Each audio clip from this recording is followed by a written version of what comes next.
हे पुत्र सुनो, मेरी शर्त है कि मेरी बेटी से जो बेटा पैदा होगा वही हस्तिनापुर का राजा बनेगा, तुम नहीं।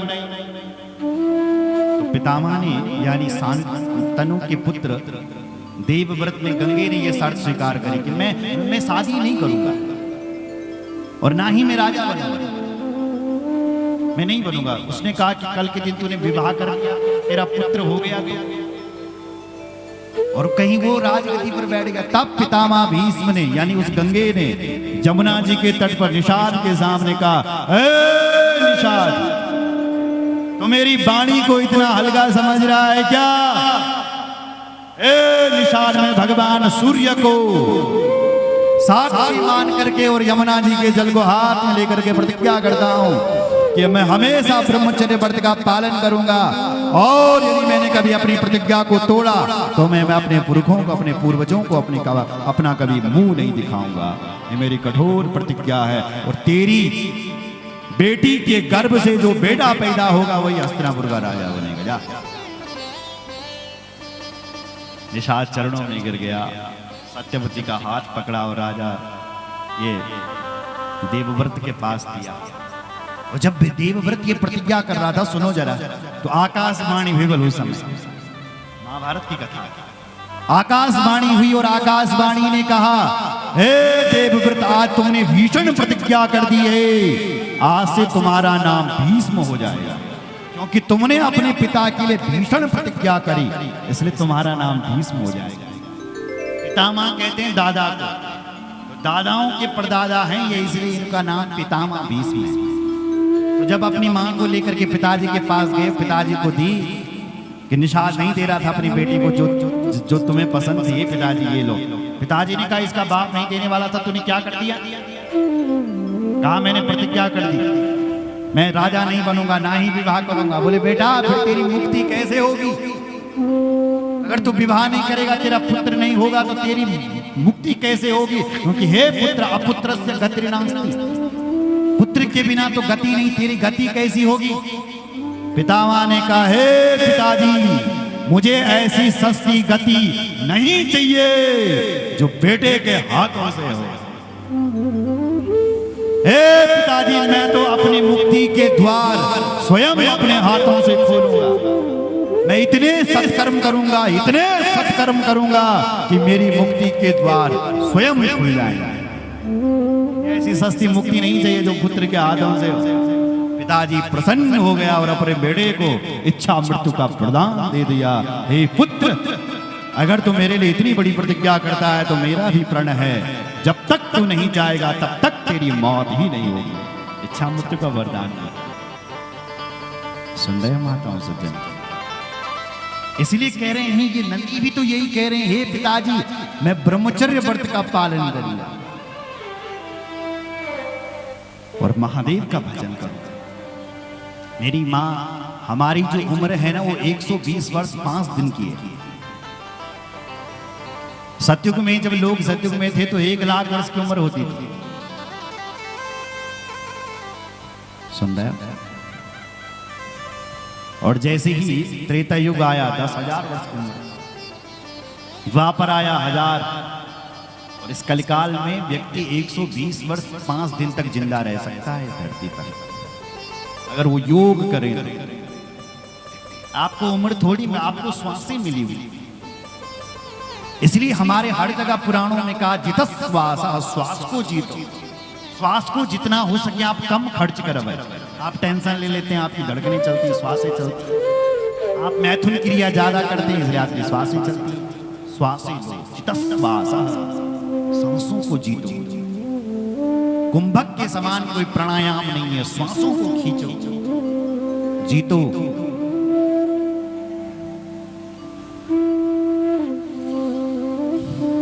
एक आवाज आएगी, सो हम, सो हम, सो हम, तुम शिव है, तुम शिव है, आत्मा है। बोलो जय श्री राम।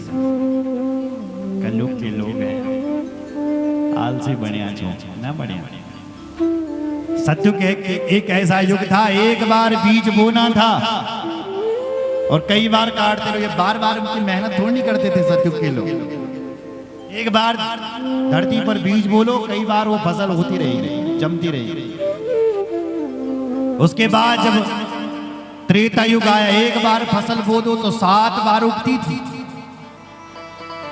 द्वापर युग आया, एक बार फसल बो दो 3 बार उगती थी। और ये कलिकाल जैसे जन्माई बोले, एक बार फसल बो और एक ही बार उगती है, दोबारा आस में। सतयुग के लोग एक बार पुण्य करते थे तो 100 गुना उसका पुण्य मिलता था। द्वापर के लोग पुण्य करते थे तो 75% मिलता था। त्रेता के लोग, द्वापर के लोग जब पुण्य करते थे, कथा सुनते थे तो 50% फल मिलता था। और ये कलिकाल में आप जो कथा सुन रहे हैं, यज्ञ कर रहे हैं, पूजा पे, इसका केवल 25% फल है बस। इसलिए कलयुग में हर चीज 4 बार बताई गई, तब इसका 100% फल मिलता है। बोलो जय श्री राम, बोलो शंकर भगवान की जय। आज नंदी अपने पिताजी से कहा कि मैं तपस्या करने जा रहा हूं, और तपस्या करने के लिए चले गए भगवान नंदी। भगवान शंकर का कठोर तप। भगवान शिव जी प्रसन्न हो गए, वरदान देने के लिए आए। कहते हैं हे पुत्र वरदान मांगो। नंदी ने कहा हे भगवान शिव, मेरे पिता दुखी हैं क्योंकि मैं मरने वाला हूं, इसलिए आप ऐसा वरदान दे कि मैं मरूं नहीं। भगवान शंकर कहते हैं अमरो जरया त्यक्तो दुखी गणपति सदा अव्ययश्चाक्षयश्चेष्ट सपिता सुहृदः जना। हे पुत्र, तुम तो अजय हो, तुम तो अमर हो, तुम तो कभी नहीं मरने वाले। बोले आपने पहले मेरे पिता से भी यही कहा था। तो वरुण, मित्रा वरुण ने क्यों कहा है कि मैं मरने वाला हूं? क्यों कहा है? बोले मैंने ही वरुण को भेजा, क्योंकि हे बेटा मैंने तेरे से तपस्या जो करवानी थी, इसलिए मैंने ही मित्रा वरुण को वहां भेजा। और महाराज भगवान शिव जी ने अपने गले की माला निकाली और नंदीश्वर जी के गले में डाल दी। उसी समय नंदीश्वर की विशाल भुजाएं, 3 नेत्र, और वो साक्षात भगवान शिव जी के ही समान हो गए। बोलो नंदीश्वर भगवान की जय। वाह, हमारे ग्राम पंचायत होरी गांव से हमारे अनन्य भक्त और भगवान कालिंग नाग देवता के पलकेर भी हैं आप, श्री चंद्र सिंह राणा जी, आप पहुंचे, आपके लिए जोरदार ताली।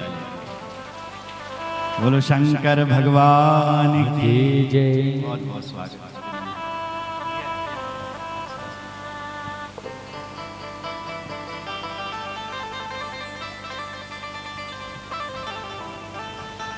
बोलो शंकर भगवान की जय। बोलो शंकर भगवान की जय। शिवजी ने अपने गले की माला निकाली और भगवान नंदी के गले में डाल दी, और उस माला पड़ने से नंदी साक्षात शिवजी के समान हो गए महाराज। 10 भुजाएं हो गई उनकी, द्वितीय शिव के समान हो गए।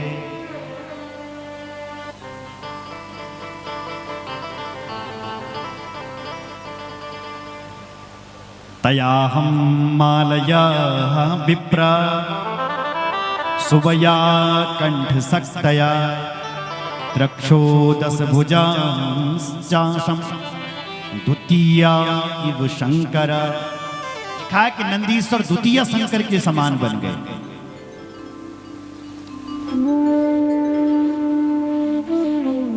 शिवजी अपना हाथ पर जल निकाल लगे। सुनो जरा, अपनी जटा से महादेव ने अपनी जटा से जल निकाला और वो जल अपने हाथों से नंदीश्वर पर जाकर के छिड़का। नंदीश्वर पर वो जल फेंका महाराज, छिड़का महाराज, तो उस जल का अभिषेक हो गया। किसका? नंदीश्वर का। और नंदीश्वर का उस जल से अभिषेक हुआ और धरती पर 5 नदियां प्रकट हो गई। शिव जी की इतने जल निकालने से थोड़ी सा जल 5 नदी। कौन कौन सी नदी? जटोदका, त्र्यस्त्रोतश्च, वृषध्वानिरेतिवसै, स्वर्णोदका जम्बू नदी, पंचनद्या परिकीर्तिता। पहली नदी प्रकट हुई जटोदका, त्रिस्रोता, वृषध्वनि, स्वर्णोदका, ये नदियां प्रकट हो गई महाराज। जम्बू नदी, 5 नदियां धरती पर प्रकट हो गई। और भगवान शिव जी ने सिलाद मुनि से उस बालक को मांग करके अपने कैलाश में ले गए और वहां पर भगवान शिव जी का नंदीश्वर यानी नंदीश्वर गणपत्य पद उनको दे दिया। और भगवान शंकर के साथ ही रहने लगे। मरुत की कन्या थी, मरुत कन्या, उस कन्या से नंदीश्वर का उन्होंने विवाह भी करवाया। और तब से भगवान नंदी शिव जी के साथ ही रहते हैं। साधारण नंदी नहीं है महाराज, ये किसी भी रूप को धारण कर सकते हैं। धरती पर जो बैल है वो भी नंदी का ही रूप है।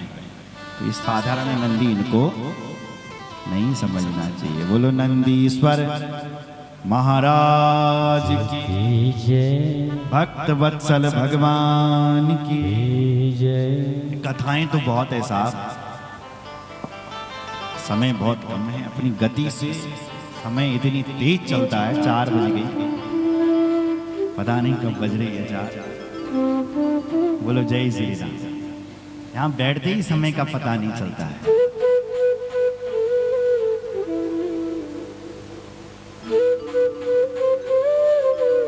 बोलो रामचंद्र भगवान की जय। हर हर महादेव। आगे भगवान भैरवनाथ की कथा का निरूपण किया गया है।